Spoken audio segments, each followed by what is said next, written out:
आइए तो हम करने वाले हैं क्वेश्चन नंबर 8। अब क्वेश्चन नंबर 8 में देखिए बेटा कि आपको क्या बोला गया है। अब क्वेश्चन नंबर 8 है जिसमें कि हमारे पास क्या है, एक वृत्त है, ठीक है। एक हमने केंद्र ओ लिया और इससे हमने एक वृत्त बना दिया, ठीक है। अब वृत्त बनाने के बाद हम इसने क्या कहा कि इसके परिगत मतलब क्या है कि चारों तरफ से घिरा हुआ। परिगत का मतलब क्या है कि चारों तरफ से एक घिरा हुआ।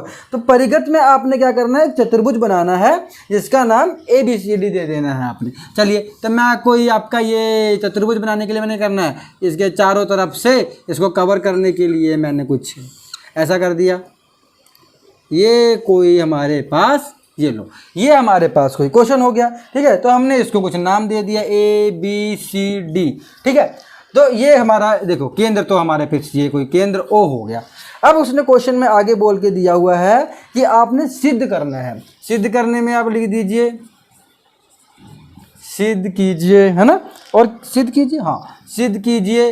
क्या बोल के दिया है उसने सिद्ध कीजिए में कि AB + CD = AD + BC, ये आपने सिद्ध करके देना है। इसका मतलब कि आप इसको और इसको प्लस करके वही आंसर आना चाहिए आपका जो इसको और इसको प्लस करके आना चाहिए, ठीक है।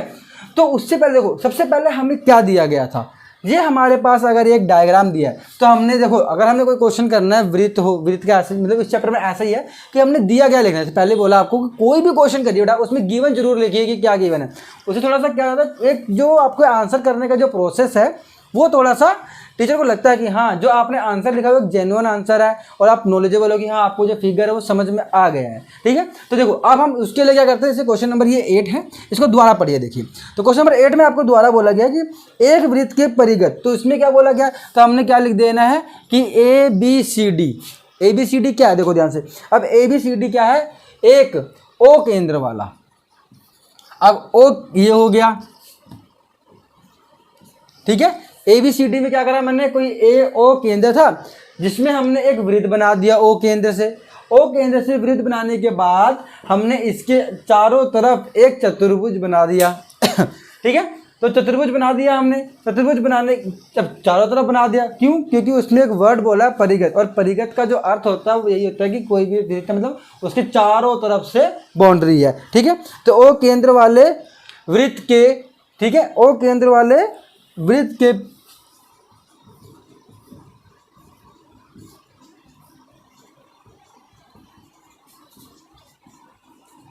चतुर्भुज है, ठीक है। चलिए अगर अब क्या ये कि ABCD क्या है हमारे पास कि एक सर्कल जो है, जो केंद्र O से बनाया गया सर्कल है, जो वृत्त है आपका, उसके चारों तरफ उसने क्या बना दिया, एक ABCD से एक चतुर्भुज बना दिया, ठीक है, चतुर्भुज बना दिया है। अब आप देखेंगे इसमें कि जो ये चतुर्भुज बना है तो उसमें ये किसी न किसी पॉइंट पे वृत्त इसको टच कर रहा है, वृत्त इसको टच कर रहा है। इट मीन्स मान लो मे बी इसको मैंने कुछ ऐसे नाम दे दिए। अब ये इन बिंदु पे अगर ये टच कर रहा है, देखो ध्यान से, अगर ये इन बिंदु पे इसको टच कर रहा है, तो अब मैंने देखा कि अगर ये वृत्त है और ये इनको टच कर रहा है तो हम क्या लिख दें कि रेखाएं, देखा हमने कि हमारे पास क्या था कि ABCD हमने एक चतुर्भुज बना दिया किसके, वृत्त के बाहर, ठीक है। अब अगर चतुर्भुज बनाया तो AB क्या कर रहा है, इस बिंदु पे, मतलब P एक ऐसा बिंदु है जिसपे वृत्त और रेखा, ये वाली रेखा एक दूसरे को टच कर रहे हैं, छू रहे हैं। इस तरह ये वाली Q एक ऐसा बिंदु जो BC रेखा पे एक दूसरे को छू रहे हैं। तो इसी तरह CD R पे और AD S पे, तो वही चीज़ हमने लाइन में लिख दिया गया में कि रेखाएं AB BC CD और AD, AB वाली किस पे टच कर रही है, देखो P पे, BC वाली Q पे, CD वाली R पे और AD वाली S पे, ये ध्यान दे दिया। फिर हमने देखो ध्यान से, अगर आप फिगर को देखना चाहोगे तो इसमें देखो बेटा, अगर मैं इस सिर्फ एक डायग्राम को निकालना चाहूँ, ये ध्यान से देखो, तो इस डायग्राम को सिर्फ ध्यान से समझो बेटा। तो अगर ये डायग्राम मैंने ऐसे बनाया और इसको मैंने ऐसे बना दिया, ठीक है, 1 मिनट के लिए। अब आप क्या करिए, ध्यान से अगर हम देखते हैं तो ये हमारे पास त्रिज्या का काम हो रहा है, ठीक है।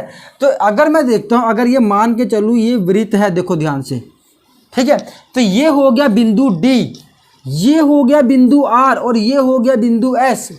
तो अगर मैं मानूं 1 मिनट के लिए कि अगर ये वृत्त है तो ये D बाहर का कोई बिंदु होएगा जो जिससे हमने क्या करा, दो रेखा वृत्त की तरफ खींची और ये दोनों जो रेखा है आपकी वो सपक्ष रेखा का काम कर रही है।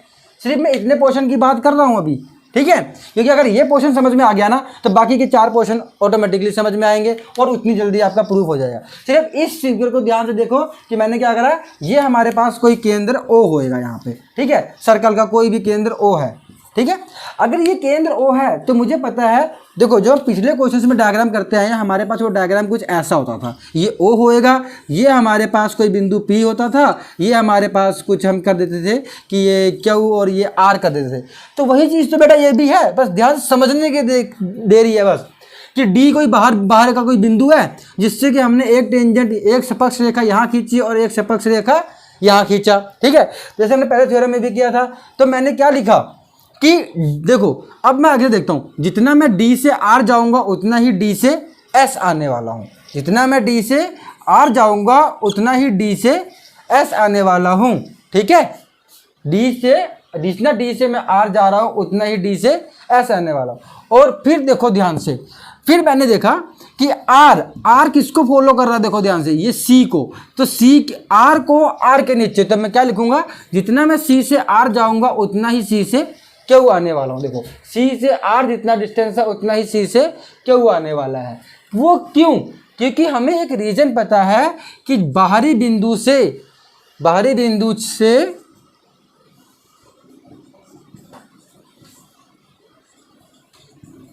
खींची गई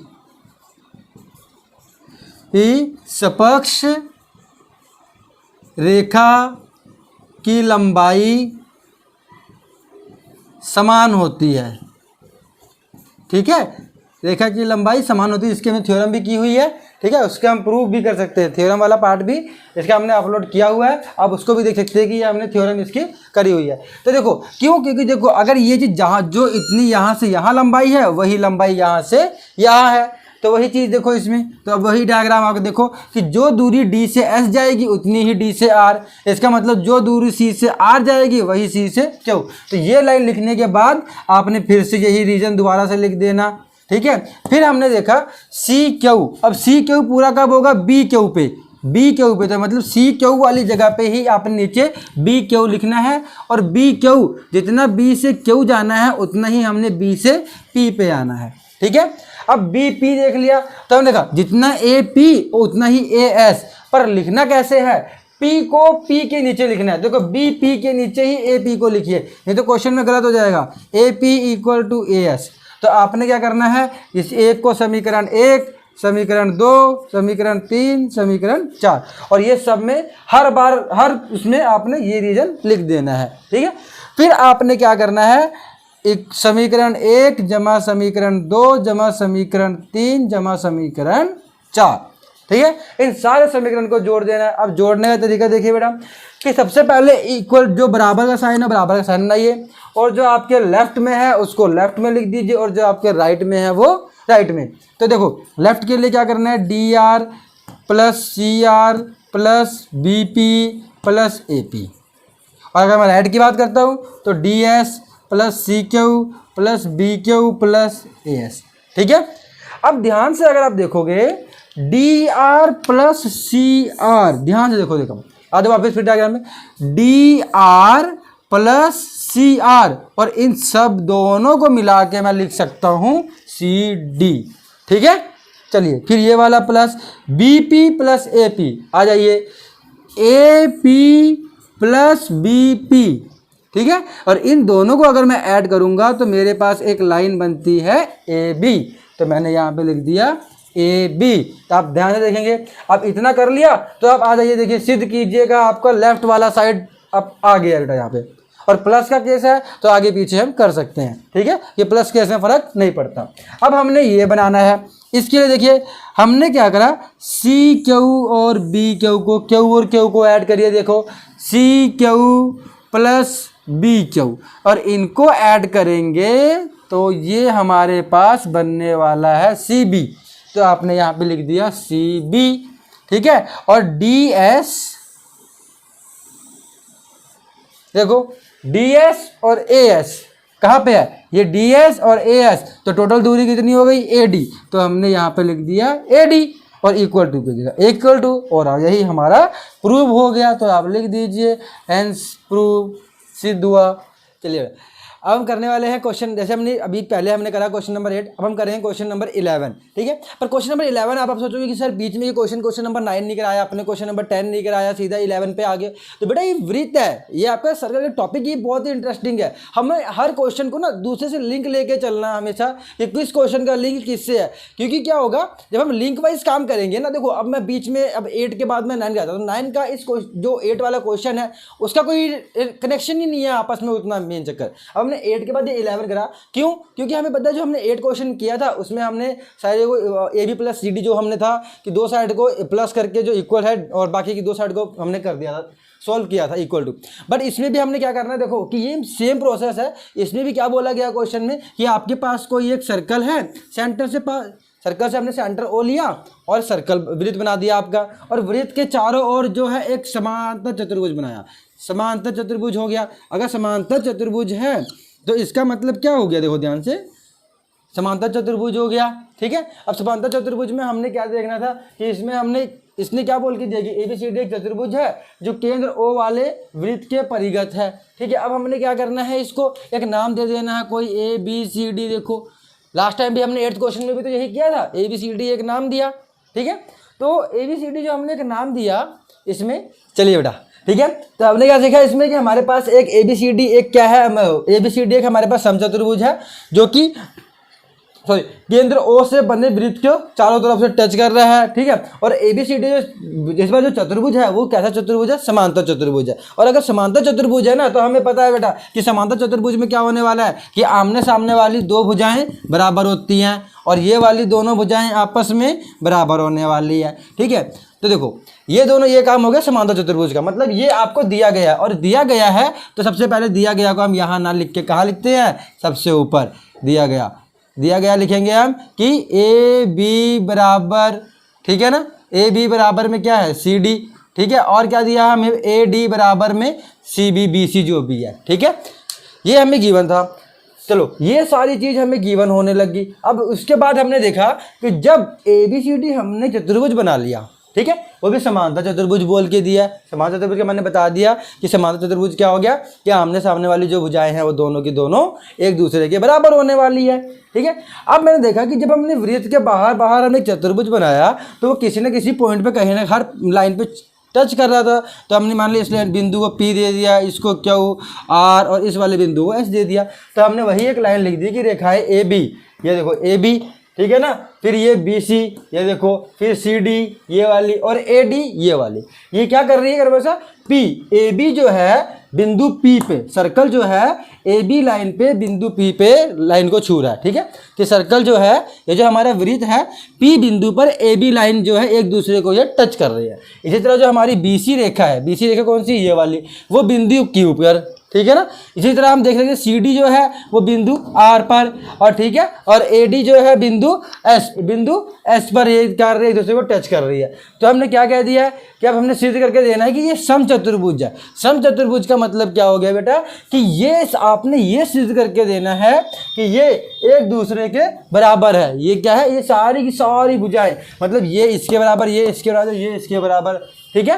तो ये मतलब सारी की सारी भुजाएं आपस में बराबर, पहले गिवन सिर्फ दिया गया था कि ये और ये आपस में बराबर है और ये बराबर हैं, पर वो क्या कह रहे हैं कि अब ऐसा सिद्ध करिए कि सारी की सारी भुजाएं एक दूसरे के बराबर है, ठीक है। तो चलिए तो सिद्ध कीजिए। सबसे पहले हमने क्या देखते हैं कि अगर मैं सिद्ध की ये हमने सिद्ध करना कि ABCD एक समचतुर्भुज है। अगर समचतुर्भुज है तो मतलब AB BC के बराबर, BC CD और CD, मतलब ये हमने सिद्ध करके देना है, ये इस क्वेश्चन में। तो चलिए बेटा आइए अब हम करते हैं इसको सोल्व। तो सोल्व करने के लिए वैसे मैंने कहा कि ये जो कनेक्शन क्वेश्चन है, ये क्वेश्चन का जो कनेक्शन है ये किससे है, पिछले क्वेश्चन नंबर जो हमने 8 किया हुआ है। अब 8 क्वेश्चन को हम फिर से देखो, आप जो 8 क्वेश्चन है पीछे पेज टर्न करके देखो कि हमने उसमें किया क्या था। अब हमने देखा था उसमें कि हमने सबसे पहले इस वाले, अगर ये सेंटर पॉइंट है तो मैंने इस वाले पोर्शन के लिए काम करा, ठीक है। मैंने सिर्फ इस पोर्शन में समझने की कोशिश करो। देखो ये देखो, ये बिंदु O है और ये हमारे पास S, और ये सर्कल का पार्ट ये हमारे पास R, और ये हमारे पास कोई पॉइंट D है।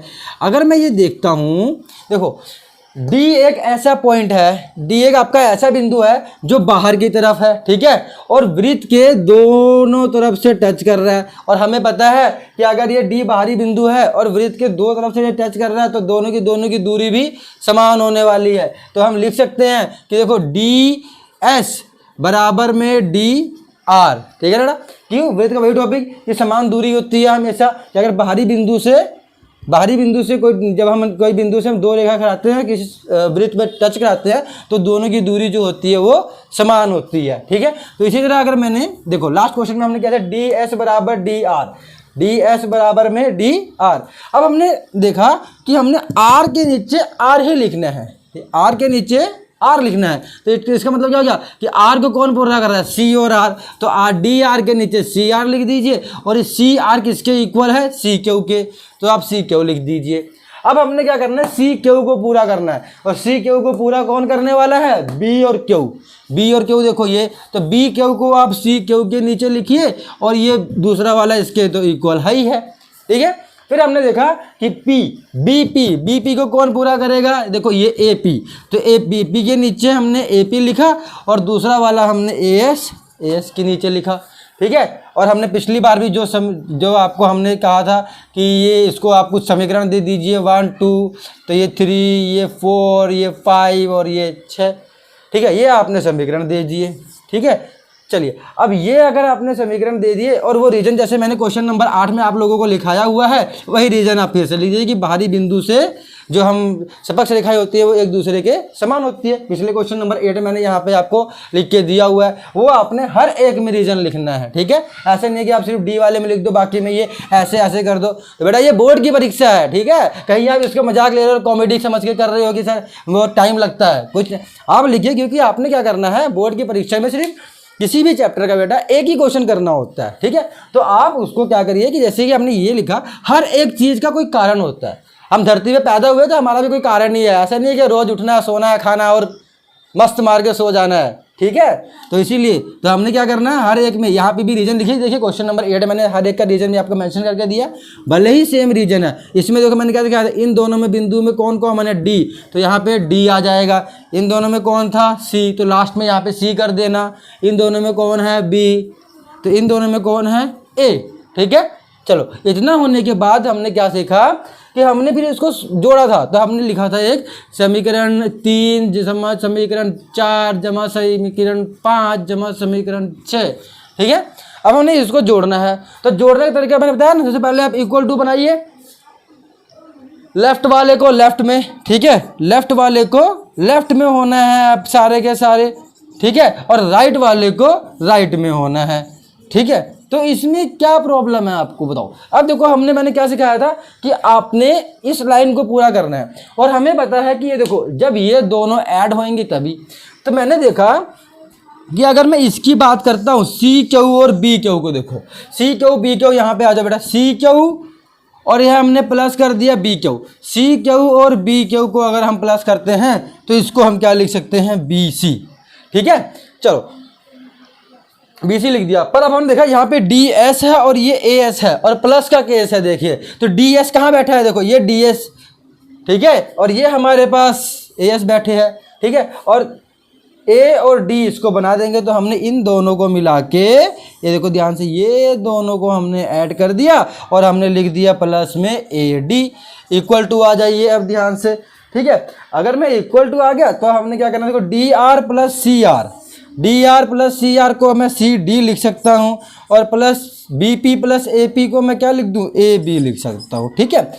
तो अब इतना हो गई, तो फिर से क्वेश्चन नंबर 8 बन गया, पर हम तो क्वेश्चन नंबर 11 और अब तो ये प्लस का केस है।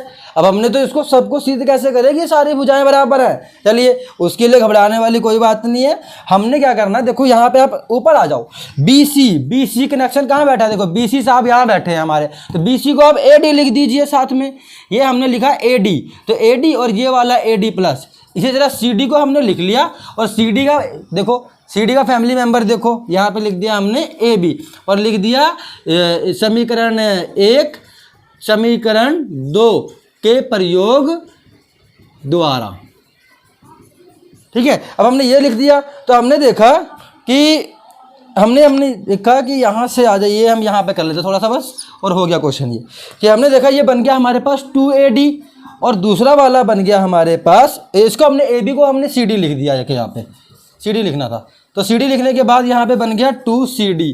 तो हमने ये 2 से 2 कट कर दिया, क्योंकि ये क्या होगा, अगले स्टेप में नीचे जाएगा और ऊपर नीचे कटिंग हो जाएंगी। तो हमने देखा कि AD इक्वल है CD के। ध्यान से देखना बेटा कि पहले क्वेश्चन कह रहा था कि हमारे पास ये इसके इक्वल है, ये वाली भुजा इस वाली भुजा के इक्वल है, बट हमने क्या सिद्ध किया कि जो हमारी ये वाली भुजा है वो इसके बराबर है। अगर ये वाली भुजा इस वाली के बराबर है तो क्वेश्चन कहता है, क्वेश्चन ने भी क्या कह दिया था कि ये जो CD है वो AB के बराबर है, ठीक है, और जो AD है, और क्वेश्चन ने क्या कहा था कि AD जो है BC के बराबर है। देखो अगर ये एक दूसरे के बराबर आ गए, और फिर से एक बार क्या लिख देना, समीकरण 1 समीकरण 2 के प्रयोग द्वारा, ठीक है। और ये हमारे पास यही तो सिद्ध करना था कि अब ये सारी भुजाएं बराबर, तो ऑटोमेटिकली ये जो भुजा मतलब ये भी चतुर्भुज बना है वो समचतुर्भुज है। समचतुर्भुज की प्रॉपर्टी यही तो कहती है कि सारी की सारी भुजाएं एक दूसरे में आपस में एक दूसरे के वो बराबर होती है, ठीक है। तो ये हो गया क्वेश्चन नंबर 11, बिल्कुल 8th क्वेश्चन को लेके करा हमने। देखो अगर आपको 8th क्वेश्चन अच्छे से हो गया तो 8th क्वेश्चन से हमने बस करा क्या है, यहाँ पे आके जो चेंजेस ही किया है, तो 8 से 11 में डिफरेंस सिर्फ इतने का है, ठीक है। 8 से 11 का डिफरेंस सिर्फ इतने का है, इतने ही पार्ट हमने सिर्फ 11th क्वेश्चन करने के लिए आगे करना। अब मैं वही आपको अगर मैं क्वेश्चन नंबर 9th कराता, फिर क्वेश्चन नंबर 10th कराता, फिर इस पे आता, तो जो एक चेन है, एक आपका समझने का जो वो एक लिंक है वो टूट जाता। तो हम जो चैप्टर नंबर 10 है वो हम एक जो क्वेश्चन है हमारे उसको एक दूसरे से हम कनेक्ट करके करेंगे कि ताकि हमारे क्वेश्चंस भी पूरे हो जाए और हमें समझने में भी प्रॉब्लम ना हो। चलिए जैसे कि हमने क्वेश्चन नंबर 8 किया था, फिर हमने क्वेश्चन नंबर 11 किया था, अब हम फिर से हम 13 करें, हम कूदते ही जा रहे हैं, कूदते ही जा रहे हैं, देख रहे हो ना, कभी 8 कभी 11। जब हमें कूदने से बेनिफिट मिल रहा है, अगर हमें लग रहा है कि कूदने से हम फिसलने वाले कीचड़ से बच सकते हैं तो हम क्यों ना कूदें, ठीक है। हमें लगता है कि अगर 8 क्वेश्चन के बाद 11 क्वेश्चन करने से हमें अंडरस्टैंडिंग ज़्यादा ईजी, हम ज़्यादा इजीली सीख रहे हैं, 11 के बाद 13 करने से ज़्यादा इजीली सीख रहे हैं। एक एग्जाम का पैटर्न क्या है, एग्जाम भी तो यही कहता है जो आपको क्वेश्चंस पहले आते हैं आप उसको पहले करो। किसी एग्जाम में लिखा तो है नहीं कि आपने 8 के बाद 9 नहीं करना, 9 के बाद 10 नहीं करना तो ही आपको मार्क्स मिलेंगे। इसी तरह जिस क्वेश्चन का कनेक्शन जिससे हम उससे करने में क्या प्रॉब्लम है आप हमें, ठीक है। हमने देखा 8 किया, 8 के बाद हमने अभी 11 किया था, 11 के बाद 13 करें, ये सारे क्वेश्चन आपस में एक दूसरे से कनेक्टेड है, ठीक है, ताकि आपको समझने में भी प्रॉब्लम बिल्कुल नहीं आने वाली है। तो चलिए आइए हम क्वेश्चन नंबर 13 करते हैं। तो उसने क्या बोल के दिया कि फिर से वही देखो ABCD, ठीक है ना, जो कि केंद्र O वाले वृत्त के परिगत, परिगत मीन्स चारों तरफ वो बाउंड्री बना रहा है, और चारों तरफ जब बाउंड्री बनाएगा तो ऑटोमेटिकली है कि वृत्त और आपका चतुर्भुज हम कहीं ना कहीं जरूर छुएंगे, ठीक है। तो ये छूने का काम हो गया, ठीक है, कि हमने देखा कि ABCD एक हमारे पास चतुर्भुज था, और PQRS जो है इन बिंदु पर जो ये वृत्त है, जैसे AB पर बिंदु P पर ये छू रहा है, BC पर बिंदु के ऊपर छू रहा है, CD पर बिंदु R पर, और AD पर बिंदु S पर ये छू रहा है, ठीक है। तो अब हमने इसने क्या बोला है कि, और जो बोला कि आमने सामने भुजाएं जो सेम है, ठीक है।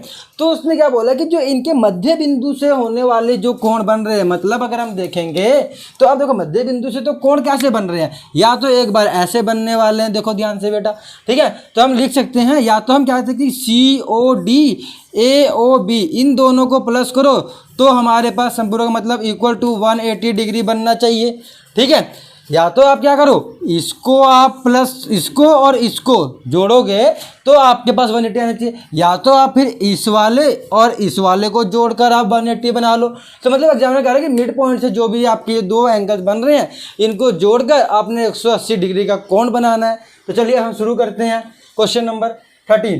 तो ABCD मैंने लिख दिया कि जो हमें दिया गया था कि ABCD क्या है, O केंद्र वाला एक वृत्त बनाया हमने, जिसमें ABCD जो चतुर्भुज है जो कि वृत्त के परिगत है, परिगत मतलब उसको बाहर से चारों तरफ से वो बाउंड्री करी हुई है उसने, ठीक है।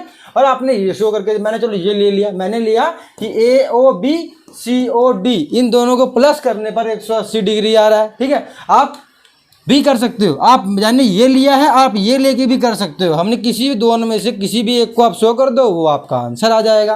तो चलिए अब हम सिद्ध कीजिए में, अगर हम, ठीक है ना, अब हमने हल करना है, ठीक है। और हल में हमने क्या लिखना है, सबसे पहले देखो अगर मैं बात करता हूँ, सिर्फ मैं क्या करता हूँ ना, देखो फिर से वही पिछला क्वेश्चन कि मेरे पास ये कोई बिंदु ओ, ये हमारे पास ये आर, ये सर्कल का पार्ट और ये हमारे पास बिंदु डी, ठीक है। तो ये हमारे पास एस, ठीक है। तो ये हमारे पास बन गया। अब हम देखो अगर मैं बात करता हूँ कि त्रिभुज अगर मैं लेता हूँ डी, ठीक है ना, ये लेता हूँ मैं, देखो O D, O R D, क्या लेता हूँ मैं, त्रिभुज ओ आर डी, और हम ओ आर डी से, अच्छा चलिए हम ओ आर डी और त्रिभुज हमने लिया दूसरा, ये देखो एस ओ डी, त्रिभुज एस ओ डी ले लिया हमने, मतलब क्या करा हमने कि ये त्रिभुज ले लिया, ठीक है। तो अगर मैं बात करूँ, ये देखो ये हमारे पास, ये अगर मैं कॉइंट करता हूँ तो ये त्रिभुज बनने वाले मेरे पास।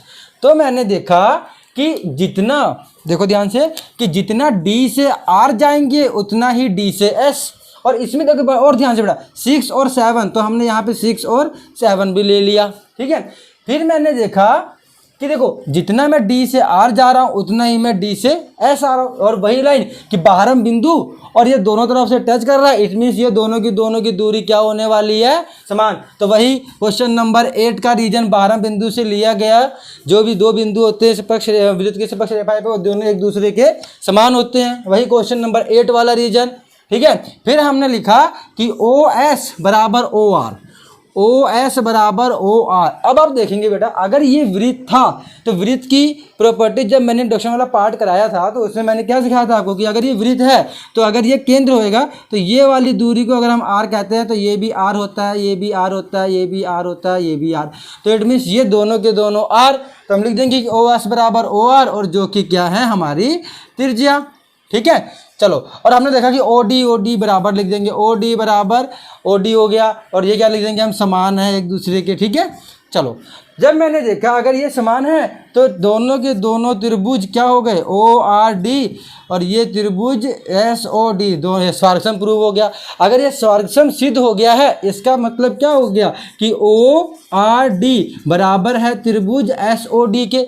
अगर ये दोनों बराबर, कहने का मतलब क्या है कि ये वाला त्रिभुज और ये वाला त्रिभुज अगर बराबर है तो इसका मतलब एंगल 6 बराबर एंगल नंबर 7, ठीक है। एंगल 6 बराबर एंगल नंबर 7 हो गया। तो हमने कुछ दे दिया, अब हमने लिखा इसी तरह, ठीक है। इसी तरह क्या हो जाए, जब हमने ये वाला काम इतने पे किया इसका मतलब इस वाले पे भी सेम काम, इसका मतलब क्या हो गया, एंगल 4 बराबर एंगल 5, और जब ये ऐसे है तो इसका मतलब इसी की प्रॉपर्टी की, चतुर्भुज की प्रॉपर्टी है। तो एंगल 2 बराबर एंगल 3 और एंगल 1 बराबर एंगल 8, ठीक है। अब इसको आप समीकरण देना शुरू कर दीजिए, समीकरण 1, समीकरण 2, समीकरण 3, समीकरण 4। तो हमने देखा ये हमारे पास समीकरण सारे आ गए। तो मैंने क्या देखा, आप ध्यान से देखो, ध्यान से, अगर मैं इस डायग्राम को अगर मैं फिर से देखता हूँ तो ये हमारे पास अगर बिंदु ओ था, मैं पता ना केंद्र वालों का हमेशा बिंदु देते हैं, बिंदु ओ ही है हमारे पास, थोड़ा सा दिख नहीं रहा है थोड़ा सा। तो हमने देखा कि अगर ये बिंदु ओ है तो बिंदु ओ है, अगर मैं डायग्राम की बात करूँ बेटा, ये देखो, तो अगर ये मेरा बिंदु ओ है तो, और हमें अगर ये 4 कोण बनने वाले और 4 कोणों का योग कितना होने वाला है, 360 डिग्री, ठीक है। ये 4 कोणों का योग 360 डिग्री, पर यहाँ 4 कोणों का योग नहीं लिख सकते, क्यों, इसमें कोण कम से कम कितने हैं, ये देखो टोटल मिला के 8 कोण बन रहे हैं, तो इसमें 4 कोणों का योग तो लिख नहीं सकते हैं, बट परंतु हमें पता है कि ये जो 4 कोणों का योग 360 होता है, और ये 4 ही कोण एक तरह से मेन एंगल अगर हम देखेंगे, देखो ये चीज़, तो ये 360 ही बन रहा है, ठीक है। तो हम लिख देंगे, उसको लिखने की बजाय हम एक लाइन लिखिए कि बिंदु ओ से बनने वाले सभी कोणों का योग, ठीक है। कि जो बिंदु ओ से, देखो बिंदु ओ से कोण कौन से बन रहे हैं, ये वाला, फिर ये वाला, फिर ये वाला और ये वाला, और हमें पता है 4 कोणों का योग 360 होता ही है, बट इसमें देखो इसमें 2 निकल रहे हैं, इसमें भी 2, इसमें 2 और इसमें 2, तो हमने 4 कोणों का योग नहीं लिख सकते, इसलिए हमने क्या किया, बिंदु ओ से बनने वाले सभी कोणों का योग 360।